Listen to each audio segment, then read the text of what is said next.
अस्सलाम वालेकुम। सेठी से सवाल के साथ मैं हूं सैयदा आयशा नाज, मेरे साथ मौजूद हैं नजम सेठी साहब। अस्सलाम वालेकुम।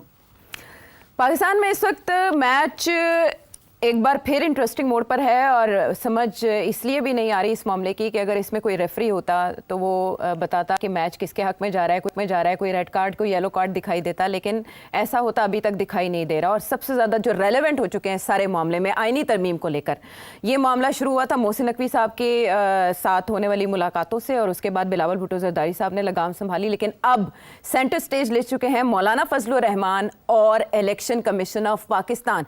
मौलाना फजलुर रहमान इस तरह से रेलेवेंट हुए कि कहा तो ये जा रहा था, दावा किया जा रहा था कि वो आ जाएंगे और वो उससे पहले जो थोड़ी बहुत अड़ी दिखा रहे हैं वो मान जाएंगे, उनके कुछ टर्म्स हैं वो अगर मान ली गई तो वो ऑन बोर्ड ही होंगे। एक तरफ कल शाम तक ये आया कि वो आमादा हो चुके हैं और उन्होंने खुद भी कहा कि इत्तफाक राय किसी हद तक हो चुका है, जो कुछ मामला है उन पर भी इत्तफाक राय हो जाएगा। लेकिन उसके बाद वो जाके पाकिस्तान तहरीक इंसाफ के वफ्द से मुलाकात करते हैं और पांसा पलट जाता है। उसके बाद जब वो स्क्रीन पर आते हैं बैरिस्टर गौहर के साथ तो उनकी बॉडी लैंग्वेज मुकम्मल तब्दील है और वो तकरीबन गुस्से में भी दिखाई देते हैं। आपको दिखाएंगे कि उन्होंने क्या कहा। ऐसी रिपोर्ट्स मिल रही हैं, हमारी मुफाहमत के रवैये को हुकूमत जो है वो उसको आसान नहीं ले रही। हमारे साथ एक तरफ मुज़ाकरात चल रहे हैं, दूसरी तरफ हमारे पार्लियामेंट के अराकीन को हरासा किया जा रहा है, अगवा किया जा रहा है, धमकियां दी गई, रिश्वतें पेश की गई। हुकूमत ये ओछे हथकंडे इस्तेमाल करना चाहती है तो फिर हम उनके साथ मजबूर होंगे कि मुज़ाकरात के प्रोसेस रोक दें और कोई रास्ता हमारे पास नहीं होगा। हम ये बदमाशी मानने को तैयार नहीं हैं। अगर आपका रवैया बदमाशी का होगा तो फिर हम भी अपना रवैया बदमाशी का जानते हैं।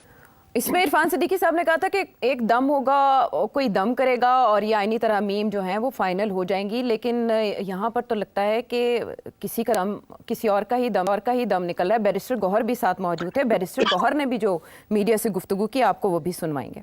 एक तरफ हम मुज़ाकरात कर रहे हैं, कमेटी में बैठे हैं, आगे बढ़ने की कोशिश कर रहे हैं, लेकिन उसी के साथ साथ हमारे जो MNAs है और हमारे सेनेटर्स है उनको अगर आप हरास कर रहे हैं तो ऐसे कानून साजी का और आईनी तरामीम का फ़ायदा क्या है। पेरीवान भी आपका है, ज़ोर ज़बरदस्ती भी आपका है, ये लोग भी सारे आप हैं। जैसे कानून चाहते हैं आप बना लें, फिर जैसे अगर आप कहते हैं कि यही तरीका है फिर हम उस प्रोसेस में शरीक नहीं होंगे। मुझे ये बताएं कि आज होने वाला है सेनेट का इजलास, वो भी कल के लिए मुलतवी हो गया। कैबिनेट में कहा जा रहा था कि मुसवदा मंजूर कर लिया जाएगा, जो 26 निकाती है सामने आया। अब 26वीं तरमीम के लिए 26 निकाती जो मुसवदा सामने आया है उसकी मंजूरी को कितने दिन लगेंगे मजीद? आयशा, आपको याद होगा कि मैं हमेशा ये कहता आया कि ये मामला तय नहीं होगा जब तक तय नहीं होगा। मतलब ये कि आखिरी दम तक ये लड़ाई झगड़े चलेंगे, मज़ाकरात चलेंगे, खाएंगे जाएंगे, और बिल्कुल वही हो रहा है। उसकी वजह बड़ी क्लियर है और मैं आपको बता दूं ताकि हम सिंपल टर्म्स में इसको देखना चाहिए। ओब्लिक गवर्नमेंट वो चाहती है कि इस वक्त जो अरेंजमेंट है ये कंटिन्यू किया जाए। अच्छा। PTI चाहती है कि इसको ओवरथ्रो किया जाए। अच्छा। मेजॉरिटी जजेस PTI के साथ हैं। PTI जुडिशरी को इस्तेमाल करके पार्लियामेंट को और गवर्नमेंट को और को नेगेटिव करना चाहती है। ठीक, तो ये तो दो बड़ी फोर्सेस कशमकश चल रही है। मौलाना के पास नंबर्स आ गए। मौलाना अगर चाहें तो PTI की मदद कर सकते हैं और जुडिशरी की, और ये सारा इंतजामिया जो है इसको नॉकआउट कर दें, और या एस्टेब्लिशमेंट और गवर्नमेंट की साइड लें और ये निज़ाम जो है ये अगले 3-4 साल के लिए चलने दें। अच्छा। तो ऐसे हुआ है कि मौलाना के हाथ में गेम आ गई है। अब मौलाना ने तो जाहिर है पूरा उसमें से जूस निकालना है। मौलाना का क्या प्रॉब्लम है? क्यों इतना मुश्किल है उनके लिए कोई अच्छा फैसला करना? ये इधर का ये उधर का जी। वो PTI के साथ इसलिए नहीं बैठ सकते परमानेंटली क्योंकि KP के अंदर तो लड़ाई झगड़ा ही उन दोनों का आपस में। तो इकट्ठे तो हो नहीं सकते, एक गवर्नमेंट में होगा एक ऑपोजिशन में होगा जी। तो किसी सूरत में मौलाना ऐसा कोई काम नहीं करेंगे जिसके साथ PTI मजबूत हो जाए। मगर साथ साथ मौलाना ये भी नहीं चाहते कि स्टेट और मजबूत हो जाए। क्यों? क्योंकि मौलाना ने एक दफा नहीं 2 दफा इसके ऊपर भरोसा किया और लेट डाउन हो गए। और इस वक्त जो केपी के अंदर जो मूड है, जो एनवायरनमेंट है पॉलिटिकल, वो एंटी है जी। वो सिर्फ पीटीआई के लोग नहीं, वैसे भी लोग एंटी हुए, पीटीएम वगैरह वगैरह। अच्छा। तो मौलाना जो है वो रिस्क नहीं ले सकते कि वो ऐसे लगे कि वो इस के कैंप में, हाँ। ना वो पीटीआई के कैंप में जा सकते हैं। तो इसलिए उनके लिए प्रॉब्लम बनी हुई है कि वो चाहते हैं कि कोई ऐसा मसवदा बने जिसके साथ वो अपने सपोर्टर्स को ये कह सके हमने तो का साथ नहीं दिया, हमने जमहूरियत का साथ दिया है। और ये भी नहीं कि वो पीटीआई को ऐसा कोई चीज करे जिससे पीटीआई जो है जुडिशरी के साथ दंदनाए और सारों को उड़ा दे, जिससे मौलाना भी जाएंगे। अच्छा। वो भी लगे जाएंगे। तो ये प्रॉब्लम है मौलाना का। इसलिए मौलाना जो है हर स्टेज पे मैक्सिमम कंसेशन एक्सट्रैक्ट करना चाह रहे हैं। तो अपने लिए तो अलग बात है, मगर ये ना हो कि वो जरा चली जाए या पीटीआई की तरफ चली, बैलेंस रखना चाह रहे हैं ताकि वो कह सके कि हमने पाकिस्तान की बेहतरी के लिए ये अमेंडमेंट का साथ दिया है। ये मौलाना का प्रॉब्लम है। तो अब दैट इज वाई मौलाना जो है कभी वो कहते हैं हो गया मसला, कभी वो कहते हैं नहीं, कभी पीटीआई के साथ बैठते हैं, कभी नून लीग के साथ बैठते हैं, कभी मोहसिन नकवी साहब के साथ बैठते हैं। तो ये this is what is going on right now. So इसीलिए आप देख रहे हैं, और ये आखिरी स्टेज ये आई है कि पीटीआई के लोगों के ऊपर तो प्रेशर है टू क्रॉस द फ्लोर। ये तो अब एस्टेब्लिश बात है ना, टू क्रॉस द फ्लोर। मगर बात यह है कि सियासत जो है ना वो बड़ी खतरनाक चीज होती है। आप याद रखें, मैं हमेशा कहता हूं कि सियासत के अंदर कभी अपने हथियार जो है ना वो नहीं गिराए जाते। किसी स्टेज पे भी एतमाद नहीं किया जाता दूसरी पार्टी के ऊपर जिसके साथ आप डील करने जा रहे हो, या जिसके साथ आप कोई एमओयू करने जा रहे हो, या कोई अंडरस्टैंडिंग करने जा रहे हो। आखिरी वक्त तक आप हथियार नहीं गिराते। हथियार दोनों पार्टीज अपने पास रखती हैं जैसे वो बात भी कर रही होती हैं। इसको मैं कहता हूं टॉक टॉक फाइट फाइट। अब सूरत हाल ये है कि गवर्नमेंट जो है और जो है उनका मसला ये बना हुआ है कि नंबर्स नहीं है उनके पास। अब उनके लिए दो सूरतें हैं। एक ये कि वो पीटीआई के लोग तोड़े, और दूसरा ये है कि अगर मौलाना जो है वो प्रॉब्लम्स क्रिएट कर रहे हैं, नखरे कर रहे हैं और अब बात को आगे नहीं बढ़ने दे रहे, तो मौलाना के लोग भी तोड़ लेते। इसे कहते हैं अपने हथियार अपने उन्होंने गिराए नहीं है। अच्छा। तो आज जो मौलाना जो कल रात को गरजे हैं, उनको तकलीफ इस बात की है कि उनको पता चल गया कि उनके लोगों को भी कांटेक्ट किया जा रहा है, जैसे कि पीटीआई के लोगों को कांटेक्ट किया जा रहा है। और वो मौलाना के लिए पैगाम है कि भाजी आ जाओ साढ़े नाल, मुकमुका कर लो, नहीं तो असं थोड़े बंदे भी तोड़ लवांगे। अच्छा, लेकिन मौलाना कह रहे हैं मुज़ाकरात हम खत्म कर देंगे। तो अगर इन्होंने उनके बंदे तोड़ लिए तो फिर मुज़ाकरात तो नाइदर है नो देयर ना। ये तो देखे ना, मौलाना ने जो धमकी दी है is in return for the धमकी जो उधर से आई कि हम आपके बंदे तोड़ रहे हो। कहते अगर बंदे तोड़ोगे तो असं दौड़ जाएंगे। तो ये दोनों अपने हथियार लेके बैठे हुए हैं। आप समझ रहे हैं? एक ही हथियार ये है कि बंदे तोड़ लवांगे तोड़े, जप्पी जप्पी जप्पी, पीछे चाकू चाकू चाकू। तो दूसरा कहता है चाकू उठाओ नहीं तो ऐसे दौड़ जाएंगे। तो ये this is part of politics. कभी भी पॉलिटिक्स के अंदर जो लोग डिस्कस कर रहे हों, वो अपने हथियार जो होते हैं ना वो कभी नहीं छोड़ते। ये नहीं हो सकता कि वो मौलाना के पांव पड़ जाए और कहे मौलाना यार अब आ जाओ आ जाओ। ऐसे नहीं होता, फिर तो मौलाना चढ़ जाएंगे ऊपर। तो मौलाना को भी एक धमकी देनी है ना कि अगर ऐसी बात है तो फिर आपके बंदे भी तोड़ देंगे, फॉरवर्ड ब्लॉक बना लेंगे। और उसके लिए ये नहीं होता कि वो कामयाब हो जाएंगे, मगर धमकी तो चलती है ना, लोग तो फिसलते हैं ना, पैसा तो चलता है ना। Nothing to be afraid of over it. ये ऐसे ही सिलसिला चलेगा। मौलाना आएंगे, बिल्कुल साथ आएंगे, कोई फॉरवर्ड ब्लॉक नहीं बनेगा। पीटीआई कभी भी एक्सेप्ट नहीं करेगी, जो भी तय होता है पीटीआई कभी नहीं एक्सेप्ट करेगी। अभी आप देखें ना, सलमान राजा कह रहे हैं कि हम तो एक्सेप्ट करने के लिए तैयार ही नहीं। ये जो मसवदा फिर रहा है इस वक्त on the constitutional court and appointment of chief justice, उधर बैरिस्टर साहब गौहर साहब कह रहे हैं कि हम तो हमारी तरफ से तो ठीक है, पर हमारे बंदे तोड़ने की कोशिश ना करें। और ये है कि हम इमरान खान के पास जाएंगे और पूछेंगे, मगर हमें कोई बेसिकली इतराज नहीं है। हम तो सब मीटिंग्स में हमने हिस्सा लिया है। जी। तो ये हर जगह पे ये डिवीजन चल रही है। इवेंचुअली ये नंबर्स गेम बननी है।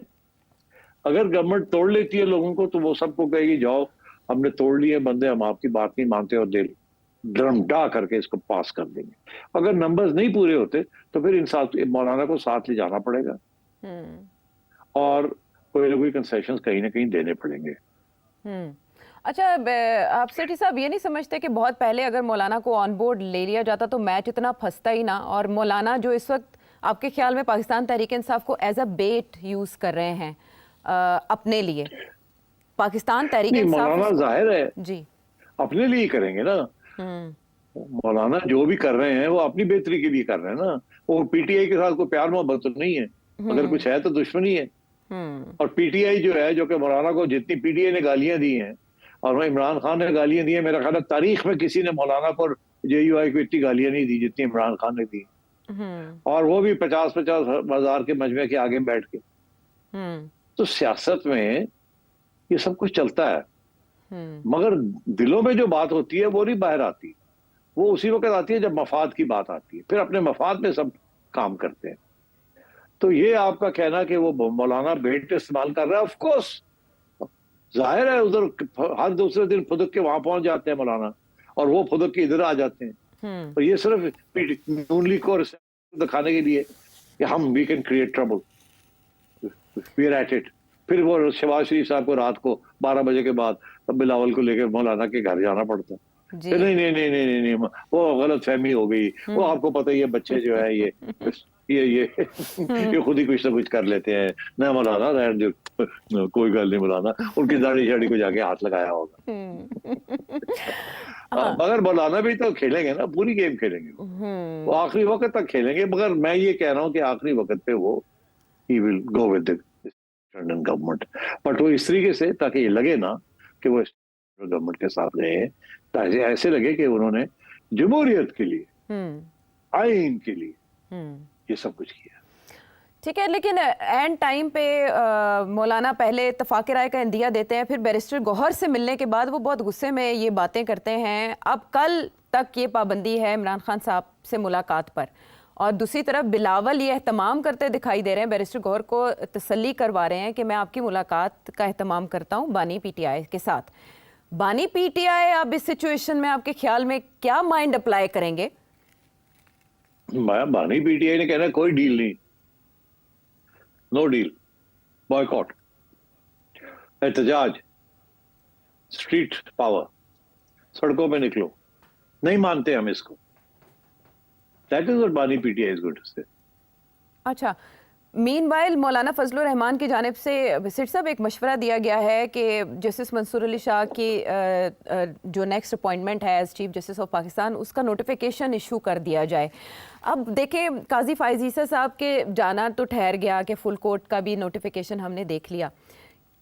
क्या अब सिर्फ और सिर्फ बोन ऑफ कंटेंशन उनका नोटिफिकेशन ही है, वो आएगा तो मसला हल हो जाएगा? नहीं, नोटिफिकेशन आएगा। नोटिफिकेशन आना का मतलब है हथियार गिरा दिए गवर्नमेंट ने। अच्छा, जाहिर है अगर आप नोटिफाई कर देते हैं मंसूर अली शाह को, और आपके ज़हन में वो इस वक्त बहुत बड़े प्रॉब्लम बने हुए हैं तो फिर आपने तो हथियार गिरा दिए। ये सारा मामला जब तक अमेंडमेंट पास होगा, उसके बाद ये मंसूर अली शाह साहब का क्या स्टेटस होगा, काजी साहब का क्या स्टेटस होगा, याया साहब का क्या स्टेटस होगा, और अमीनुद्दीन साहब का क्या स्टेटस होगा, एंड एटसेट्रा, ये बातें फिर बाद में पता चलेगी once the amendment is pass. ठीक है, तो अभी यहाँ पर आप कह दें सिट साहब के इलेक्शन कमीशन का क्या स्टेटस होगा, क्योंकि आज के दिन की एक बहुत बड़ी डेवलपमेंट एक बार फिर सुप्रीम कोर्ट की तरफ से एक वजाहत का आना है कि सीएमए लेकर इलेक्शन कमीशन तकरीबन एक माह पहले सुप्रीम कोर्ट गया कि अब आप बताएं कि इलेक्शन एक्ट में तरमीम जो है वो प्रिवेल करती है, हम उसको इम्प्लीमेंट करें, या सुप्रीम कोर्ट की तरफ से जो ऑर्डर आ चुका है रिजर्व सीट्स के ऊपर वो प्रायोरिटी रखता है, वो तरजीह रखता है। लेकिन उसके जवाब में एक और वजाहत आई कि क्लैरिटी की ज़रूरत पहले भी नहीं थी, और अब जो सुप्रीम कोर्ट का ऑर्डर है आपको उसको इम्प्लीमेंट करने में ताखीर नहीं करनी चाहिए। इलेक्शन कमीशन अभी तक ना तो मखसूस नशिस्तों के हवाले से कोई नोटिफाई कर सका है और ना ही वो इम्प्लीमेंट कर सका है सुप्रीम कोर्ट के फैसले को। तो क्या करेगा इलेक्शन कमीशन? वो ये सवाल लेकर गए थे CMA के थ्रू कि आपने जो फैसला दिया उस पे इलेक्शन एक्ट में तरमीम आई कि रेट्रोस्पेक्टिवली अप्लाई होगा ये इलेक्शन एक्ट। तो उस पे सुप्रीम कोर्ट का ये कहना था कि हम उसे रेट्रोस्पेक्टिवली नहीं मानते, सुप्रीम कोर्ट के फैसले पर उसका असर नहीं हो सकता, इफेक्ट नहीं रखता उसके ऊपर। तो ये CMA लेकर गया हुआ था इलेक्शन कमीशन। लेकिन जब सुप्रीम कोर्ट की तरफ से ये वजाहत आती है तो सोर्सेज ऑफ इलेक्शन कमीशन ये कहते हैं कि हमारी CMA के ऊपर समात नहीं हुई, ये सुप्रीम कोर्ट की वजाहत आई है, हमारी CMA को नंबर नहीं लगा। तो ये वजाहत खुद आ गई, तो हमारे अच्छा। तो ये उसका जवाब नहीं है। सो आप समझ ही जाएं कि इलेक्शन कमीशन नहीं मानता इस क्लैरिफिकेशन को। और अब मैं आपको और एक बात और कहता हूं कि ये 8 जजेस साहब ने तो खुद ही कर दिया ना ये नंबर लगाए बगैर जी। CMA के, जी। ठीक, उसकी हियरिंग तो नहीं हुई। अच्छा, अब काजी फायज ईसा साहब स्टिल चीफ जस्टिस, जी। ऐसे ही है ना? जी। पहले रजिस्ट्रार ने भी कोई इंटरवेंशन की थी, याद होगा आपको। जी। काजी फायज ईसा साहब याद- ने रजिस्ट्रार को लेटर लिख के पूछा था कि इससे पहले जो वजाहत आई थी जजेस की जानिब से उसकी समाअत कहाँ हुई और फिर वो सुप्रीम कोर्ट की वेबसाइट पर अपलोड कैसे हो गया। फिर रजिस्ट्रार का जवाब आया था उस पर। तो क्या अब भी काजी फायज ईसा कोई लेटर लिख के पूछेंगे? मैं ये कहता हूं आपके कि अगर तो काजी फायज ईसा साहब अब इसके अंदर फिर कूद जाते हैं, अच्छा। उनकी तरफ से कोई पेशकदमी होती है जिसका ताल्लुक इस क्लैरिफिकेशन के साथ है, तो इसका मतलब है काजी साहब अगले अरेंजमेंट जो आ रहा है उसका हिस्सा होंगे। अच्छा, स्टिल इन द गेम। और अगर वो चुप करके बैठ जाते हैं और इस क्लैरिफिकेशन को चलने देते हैं और किसी स्टेज पे भी अगले 6-7 दिन के अंदर आपने फेलो जजेस के साथ कोई इश्यू नहीं बनाते, तो फिर आप समझें कि इज गोइंग होम। ठीक है। और मीनवाइल अगर सेठी साहब इलेक्शन कमीशन मुअत्तल अराकीन को जो रिजर्व सीट्स पे मुअत्तल किए गए थे उनको बहाल कर देता है, तो ये भी एक जवाब होगा? बिल्कुल हो सकता है। ये मैंने पहले कहा था आपको कि इलेक्शन कमीशन कहेगा कि हमारा मसला अभी वही है और हमें स्पीकर ने ये ऑर्डर किया है और हम एक अलग हैसियत है हमारी, हम इशू कर देते हैं, ये सारी सीट्स दे देते हैं इनको। तो उसके साथ फिर ये होगा ना कि जाहिर है एक पिटीशन आ जाएगी कि जी ये इलेक्शन कमीशन ने जो कुछ किया ये इलीगल है, या ये जजेस खुद चेंबर में बैठ के इलेक्शन कमीशन को धर लेंगे, कहेंगे आ जाओ जी, आपने कंटेम्प्ट ऑफ कोर्ट किया। तो मतलब ये मैं आपसे कह रहा हूं कि इस वक्त जो सिचुएशन सुप्रीम कोर्ट में बनी हुई है वो ऐसे है जैसे कि ये 8 जजेस अलग एक सुप्रीम कोर्ट बना लिया है इन्होंने और बाकी जो है वो अलग हो गए हैं और ये खुद ही अपने फैसले करी जा रहे हैं और अपनी हियरिंग्स कर रहे हैं और अपने फैसले सुनाने शुरू कर दिए। तो दिस मीन्स कि अब बहुत बड़ी क्राइसिस सुप्रीम कोर्ट में है और इस वक्त ये जो 8 जजेस हैं इनके साथ ना गवर्नमेंट है ना इलेक्शन कमीशन है, उधर पीटीआई इनके साथ है। इनफैक्ट मैं तो कहूँगा पीटीआई ने बड़ी ज्यादती की है, मंसूर अली शाह साहब को कंट्रोवर्शियल इतना बना दिया है कि वो कभी भी अब उनके बारे में हमेशा कोई ना कोई चीज उड़ती जाएगी। वेरी सैड, वेरी फाइन जज एंड मगर पीटीआई ने कि जी वो आएंगे वो उड़ा देंगे इलेक्शन को, ये कर देंगे वो कर देंगे और फिर एज आई सेड एक आध फैसला ऐसा है जिसपे मंसूर अली शाह साहब ने मुनीब अख्तर साहब के साथ दिया। इन्होंने quite an absurd judgment frankly, but उसके साथ अब उनकी भी स्टैंडिंग खराब हो गई।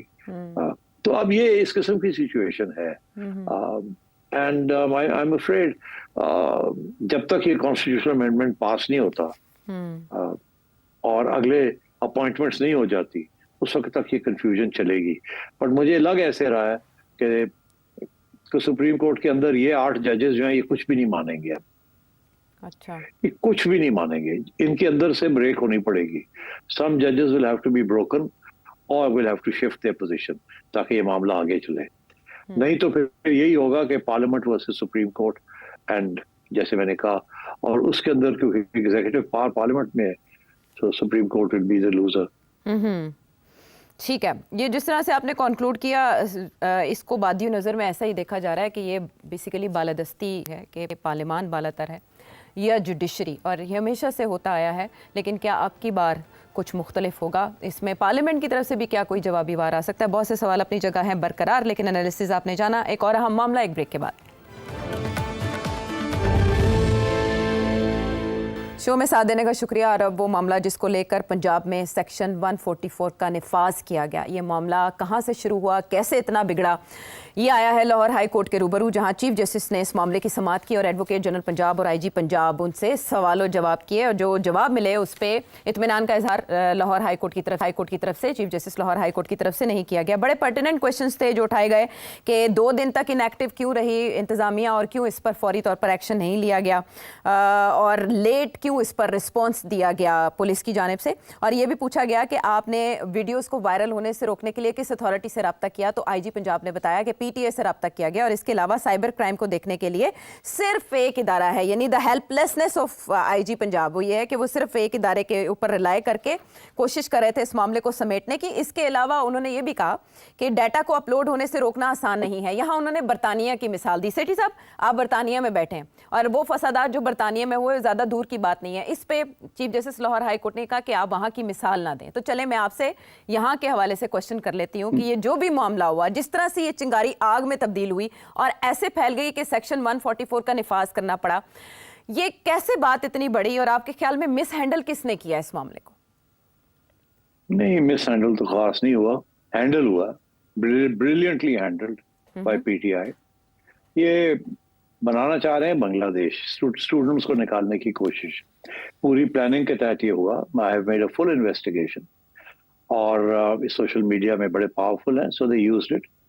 और स्टूडेंट्स, आपको पता ही है इस वक्त जो सिचुएशन है, नौजवान तबका इज ऑल प्रो पीटीआई, तो इसलिए this was a deliberate conscious planned attempt to create turmoil और स्टूडेंट्स को निकालने की कोशिश थी कि बांग्लादेश को रिपीट किया जाए यहाँ। That was the attempt. और so there is no doubt in my mind, कोई ऐसी चीज हुई नहीं मगर बनाई गई। अच्छा, अब सवाल ये तो मैं बड़ा क्लियर हूँ। तो अब ये है कि गवर्नमेंट को इस बात का एहसास नहीं हुआ, उन्होंने सोचा कि पता नहीं इतना बड़ा प्रोटेस्ट हो रहा है, शायद कुछ हो ही गया, let's get to the bottom of it. तो गवर्नमेंट इस किस्म के केस में स्लो मूव करती है, तो इदारे अपने आ जाते हैं, इन्वेस्टिगेशन शुरू हो जाती हैं, काउंटर इन्वेस्टिगेशन शुरू हो जाती है, तो उसमें वक्त लगता है कि यार ये क्या शोर पड़ गया, किधर है, पता करो कौन था कौन नहीं था, ये देखें वो देखें। तो ये इसमें एक आध दिन लग पड़ता है, जब पता ही ना चले हो क्या रहा है। तो जिसे कहते हैं ना डेड बॉडी, अगर कोई मर्डर हुआ तो डेड बॉडी कहाँ है, वो पता ही नहीं है कि जी डेड बॉडी के ऊपर मर्डर कैसे हो सकता है। तो इसी किस्म का ये सिलसिला था कि where is the woman, where is the girl who has been raped, वो पता ही नहीं चल रहा था, और एलिजिडली रेप्ड। तो इसलिए दे वर रनिंग अराउंड, इसलिए मीडिया वाले भी कभी कोई अस्पताल चेक कर रहे हैं, कोई इधर चेक कर रहे हैं, कोई उधर चेक कर रहे हैं, नोबडी हैड अ क्लू। पहली बात। So I don't blame the government. It took them some time to understand that this was a concerted PTI attempt to create turmoil and use the students. पहली बात तो इस उनके ज़हन में भी नहीं था कि ये इस किस्म की चीज कर सकते हैं, और सोशल मीडिया इतना पावरफुल बना लिया है as a tool of fake news and provocation PTI ने। They had no idea, now they realize कि ओ ये तो दिस वाज दिस। अब पता भी चला कौन कैसे। अब चीफ जस्टिस साहिबा जो है, उन्होंने जो सवाल किया उसका जवाब मैं देता हूँ फ्रॉम पर्सनल एक्सपीरियंस। आईजी साहब को छोड़े आप, बात यह है कि इस वक्त अगर यूट्यूब के ऊपर कोई आपके खिलाफ, मेरे खिलाफ किसी किस्म की गलत खबर, गलत बयानी, fake news, offensive news, preaching hatred, कुछ भी आ जाए ना, उसको रिमूव करने के लिए is next to impossible in the short term, next to impossible. हमें यहाँ ये ऐसे लगता है कि जी बस वो पीटीए है, एफआईए है, उन्हें लिखें कि जी ये देखें जी ये क्या ज्यादती कर रहे हैं और इसको ब्लॉक कर दें। अच्छा, ये आप यूट्यूब को ब्लॉक नहीं कर सकते। अब मैं आपको बताऊं, मेरा एक जाती एक्सपीरियंस है, ये सिर्फ इंग्लैंड में नहीं, पाकिस्तान में नहीं, हर जगह पे विदाउट गोइंग टू यूट्यूब और उनका जो अपना process of investigation, without going through that process कोई भी चीज रिमूव नहीं होती यूट्यूब से जी। हाँ, वो बरतानिया की गवर्नमेंट कहे या पाकिस्तान की गवर्नमेंट कहे या एफआईए कहे या पीटीए कहे, वो अपना पूरा प्रोसेस जो है उसको करते हैं। हाँ, वो हर बात है कि वेस्टर्न गवर्नमेंट से अभी रिक्वेस्ट करती हैं तो वो जल्दी एक्ट करते हैं, because it's a western organization. और अगर पाकिस्तान जैसी गवर्नमेंट जिसके खिलाफ वैसे ही इतना महाज बने हुए हैं, वहां अगर कोई करे तो ये सवाल आ जाता है कि इज इट डेमोक्रेटिक और नॉट, ये राइट है कि नहीं है रिमूव करने की, ये गवर्नमेंट तो नहीं एक्सेस अथॉरिटी इस्तेमाल कर रही, ये लोग जो कह रहे हैं कि ये हेट्रेड है, ये हेट्रेड तो नहीं है, ये तो राइट ऑफ स्पीच है। हमारे लिए इस किस्म के इश्यूज बन जाते हैं। जब ये बरतानिया के अंदर अगर हुकूमत बरतानिया की या वहां की जुडिशरी ये ऑर्डर करे कि इसको रिमूव करे, तो उसी वक्त वो विद इन आवर्स वो रिमूव हो जाता है, बिकॉज ट्रस्ट लेवल बहुत हाई है। यहाँ ट्रस्ट लेवल नहीं है। अब मैं आपको बताऊं, मेरे एक बड़े करीब दोस्त है, समझे, बहुत ही करीब, उनके खिलाफ एक बहुत सख्त किस्म की गंदी वीडियो चल रही है जो लाइफ थ्रेटनिंग है, ओवर 1 मिलियन व्यूज। वो बड़े परेशान थे, उन्होंने FIA को अप्रोच किया कि यार ये इसको उतारें प्लीज, इट्स लाइफ थ्रेटनिंग। अच्छा। FIA ने कहा हाँ आप तो सही कह रहे हैं, अच्छा हमें थोड़ा टाइम दे। उन्होंने PTA को कहा, PTA ने आगे से कहा हाँ हम करते हैं। पता लगा 7 दिन हो गए, कुछ नहीं हुआ। फिर प्रेशर डाला FIA के ऊपर कि भाई ये कुछ करे, और by the way pressure at the highest level, इससे ज्यादा मैं नहीं कहूंगा, हाईएस्ट लेवल से प्रेशर। ओके। इसको खत्म करे, निकाले, ब्लॉक करे इसको, कल को खुदा ना खास्ता कोई हादसा ना हो जाए। तो FIA अभी तक नहीं उसको खत्म कर सकी। इवेंचुअली क्या किया कि जब PTA ने भी हैंड्स अप हो गई और FIA ने भी कहा यूट्यूब जो हमारे घास नहीं डाल रही, हमने बड़ा कुछ लिखा है, उनको आगे से जवाब ही नहीं देते हो, तो फिर इन्होंने, मैं आपको बता रहा हूँ अब बड़ी इंपॉर्टेंट चीज, कि इन्होंने अमेरिकन एम्बेसी को लिखा। अच्छा। अमेरिकन एम्बेसी के उनको जो लीगल अफेयर्स डिपार्टमेंट है उनको लिखा कि आप हमारी मदद करें, इस यूट्यूब को, ये जो वीडियो है इसको रिमूव करवाएं, this is incitement to violence. और अभी तक वो रिमूव नहीं हुई। उसके बाद यूट्यूब वालों को अप्रोच किया गया at a high level via contacts in YouTube. अच्छा। अभी तक वीडियो नहीं रिमूव हुई। तो जज साहिबा को मैं ये कहना चाहूंगा कि not the easiest thing in the world to remove a video and to block it on YouTube. तो इन्होंने इसीलिए, अगर इनके पास ये पावर होती तो ये सारा का सारा ट्विटर को ब्लॉक ना करते, जहां भी कोई गड़बड़ होती बटन दबाते तो वो ब्लॉक हो जाता उसका account. The government of Pakistan has signed understandings and deals and agreements whereby they don't have access to this. ये servers जो हैं इन चीजों के पाकिस्तान में नहीं है जहां access चाहिए, they are in the control of YouTube. तो इसलिए it is not easy to remove offensive videos, even though you may think they are offensive. तो जज साहबा को ये IG साहब I have to side with him because ये IG की गलती नहीं है, उनके पास पावर ही नहीं है। और जब वो कहते हैं हमारे पास तो एक ही इदारा है, वो FIA क्राइम ब्रांच है, वो आगे PTA के पास जाते हैं और वहाँ हैंड्स अप हुए हैं सारे, as far as blocking of video content is concern. देखिए, इसमें उन्होंने हवाला दिया कि इंस्टाग्राम पोस्ट से ये आग फैली और फिर व्हाट्सएप ग्रुप्स में शेयर हुई, उसका भी तो तदारुक आसान नहीं है। तो उसके जवाब में कुछ लोगों को इन्होंने अरेस्ट किया और AG पंजाब ने आज ये बताया कि एक वकील साहब को अगर हमने अरेस्ट किया तो उसको मजिस्ट्रेट ने बरी कर दिया। उन्होंने इस बात पर भी बहुत तनकीद की। तो ये जो कानून में कुछ ऐसे फ्लॉज मौजूद हैं वो भी वजह बनते हैं इस तरह की चीज़ों की तकवीयत पकड़ने के। सेठी साहब, बात यह है कि किसी और किस्म के हालात होते और PTI इन्वॉल्व ना होती तो अदलिया का इंसाफ किसी और किस्म का होना था। आजकल अदलिया का इंसाफ is in favour of PTI। ये बिल्कुल ऐसे ही है कि अगर एक सरमायादार है, उसकी फैक्ट्री है, तो वहां लेबर भी है, ठीक है। अब लेबर ने यूनियन बनाई हुई है, ठीक है, कानून के मुताबिक, ठीक है। अब लेबर यूनियन चली जाती है लेबर कोर्ट के पास कि जी हमारे ये राइट्स नहीं मिल रही, ये नहीं मिल रहा, ये नहीं मिल रहा। 99.9% labour court will side with the labour union. अच्छा। अनलेस आपके पास बड़ा तकड़ा वकील हो और तकड़े आर्ग्यूमेंट्स हो जिसकी एविडेंस आपके पास लंबी चौड़ी हो। अदरवाइज प्रीमा फाशी on the face of it labour court will go with the union. ठीक। तो ये उसी किस्म की बात है। आजकल की अदलिया will go with I am sorry to say this but ये एक हकीकत हो गई अब कानून और अदालतें जो है they are out of sync. जी, एजी पंजाब ने भी ये कहा है कि हम जिसे गिरफ्तार करते हैं वो अगले दिन हीरो बन जाता है, कुछ इसी तरह का इशारा उन्होंने भी दिया। तो अब chief justice Lahore high court ने इस मामले को लेकर फुल बेंच बनाने का इंदिया दिया है। मीनवाइल पंजाब हुकूमत की तरफ से भी बहुत सख्त इकदाम किए जा रहे हैं और वार्निंग्स वज़ीर आला पंजाब ने खुद आकर दी। तो ये है एक टेस्ट केस जिसको बुनियाद बनाकर आइंदा के लिए इस तरह के वाक़यात का सद्देबाब किया जा सकता है। अब देखना यह है कि लाहौर हाई कोर्ट इस बारे में। जी सेठ साहब। जी, वो ये कि चीफ मिनिस्टर ने सख्ती का दिखाया है कि वो क्या कर सकते हैं, मगर बात ये है कि आप सोचिए कि ये कितना बड़ा जुर्म है कि किस तरीके के साथ सोशल मीडिया को इस्तेमाल करके एक बगावत ब्रू की जा रही है और झूठी खबरों के ऊपर सारा पाकिस्तान के अंदर पीटीआई के लोग उसको कर रहे हैं। तो आप देख लीजिए कि अब अगर क्रैकडाउन आता है तो फिर शोर पड़ता है कि जी क्रैकडाउन क्यों आया है। क्रैकडाउन आएगा अगर आप इस किस्म के काम करेंगे, मगर फिर क्रैकडाउन का फायदा क्या कि अगले दिन जुडिशरी फिर इनको बाहर छोड़ देती है। So you know we have a serious problem right now and that problem has to do with two things.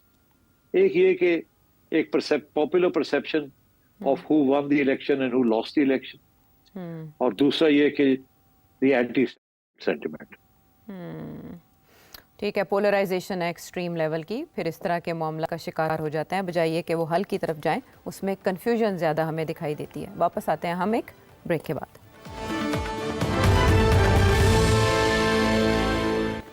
Show में अब शामिल करेंगे आपके सवाल और कराची से हैं काशिफ अली, क्या जानना चाह रहे हैं? शेर साहब, जैसे आप अक्सर अपना कलर लैंग्वेज पे बात करते हैं और even the colour of the tie बहुत कुछ कहती है और बॉडी लैंग्वेज, और ये आपकी बड़ी अच्छी डिस्कशंस होती हैं इस पर। तो how do you see Indian foreign minister wearing olive green tie in the SCO dinner जो भी रिसेंटली हमारे यहाँ हुआ, और उसमें आप इंडिया और पाकिस्तान के ताल्लुकात को फ्यूचर में किस तरह देखते हैं, स्पेशली आफ्टर जो कुछ इंडिया ने कनाडा में किया है और जो उस पर कैनेडियन गवर्नमेंट का रद्द अमल आया है? जी सेठी साहब। Tie diplomacy it means a lot. अच्छा, बाय द वे आयशा, तुम्हें पता क्या कि जब मेरी टाइज जो हैं, हाँ। लोग पता क्या कहते हैं? लोग कहते हैं कि जी आप टाई पहनते हैं ताकि वो मैचिंग कलर हो आयशा के कपड़ों के साथ। You know that? हाँ, समटाइम्स यार कमेंट्स आते ये हैं, ये तो होता ही नहीं है वैसे कभी। तो यार अब हम क्या करें कि 4-5 कलर्स हैं और मैं एक कलर चूज करता हूँ और आप एक कर लेती हैं, तो कभी मैच कर जाता है कभी नहीं करता। तो वो कहते हैं नहीं जी बड़ा सोच समझ के करते हैं।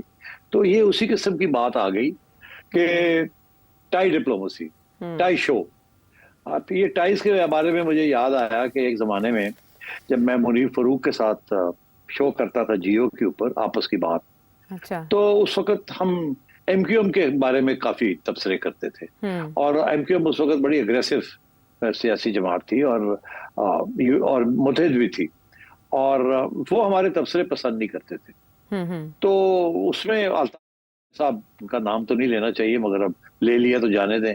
वो जो थे वो लंदन में बैठ के गरजते थे जी। तो मैं एक दिन लंदन में था तो मैं मिलने चला गया उनको। मैंने कहा जरा सलाम दुआ तो ले।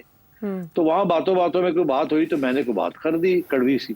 तो वो काफी लाल पीले हो गए। तो मैंने सोचा कि अब एक ही रास्ता है, कोई मामला को ठंडा किया जाए। हाँ। तो मैंने कहा भाई आप मुझे अब बोरी में तो नहीं डलवा देंगे? तो उसके साथ वो सारी जो बर्फ थी ना वो पिघल गई।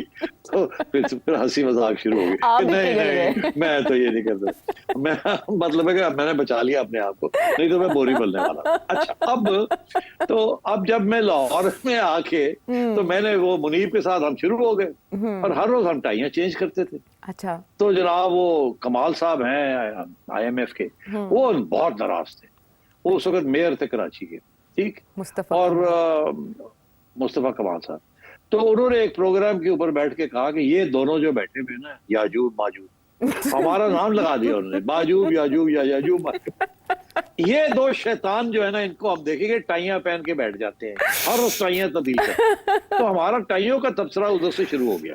अच्छा। उसके बाद फिर हमने कहा लो जी, बात मजा आ गया। हर रोज फिर हम अपने हर प्रोग्राम में शुरू करें, मुजीब तेरी टाई का क्या हाल है, तुम्हारी टाई लाल पहनी हुई है, उन्होंने कहते आपकी पीली पहनी हुई है, मैच नहीं हो। तो हमने मजाक करना शुरू कर दिया।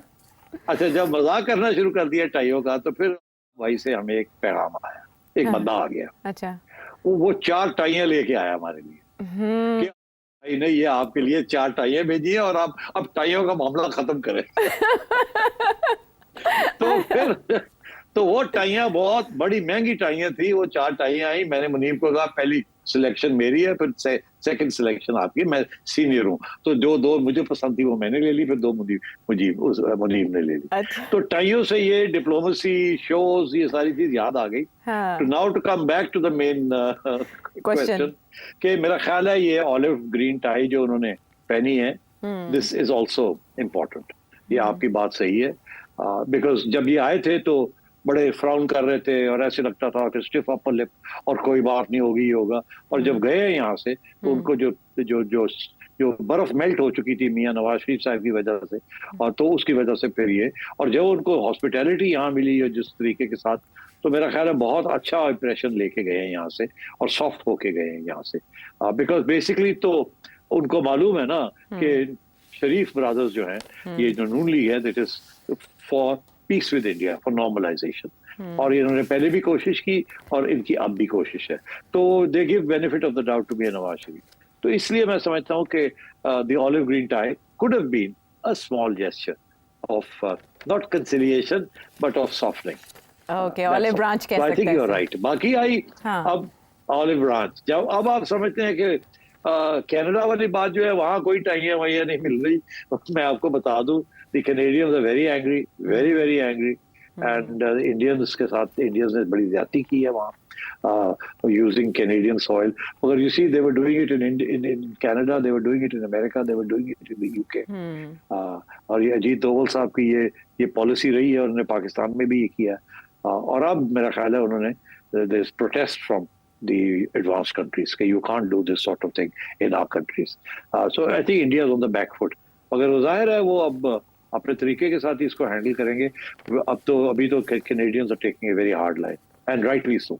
ठीक है, लेकिन इसमें जस्टिन ट्रूडो का बहुत बोल्ड स्टांस समझा जा रहा है कि इंडियन डायस्पोरा और जो अक्सरियत में आबाद है इंडियंस की कनाडा में, उसके बावजूद उन्होंने जो हकीकत है वो सामने रखी और उसके बाद भारत को पसपाई पर, आर्जी तौर पर ही सही लेकिन पसपाई पर मजबूर तो किया है। इस तरह के और भी मज़ीद सवाल आपके हमारे पास मौजूद है। मोहम्मद इरफान खारी, कासिम लाखू, सईद अहमद, आप सब ने मुख्तलिफ मकामात से जो सवाल भेजे हैं, हम कोशिश करेंगे आने वाले प्रोग्राम्स में उन्हें हिस्सा ज़रूर बनाएं। अगले प्रोग्राम तक के लिए इजाज़त दें।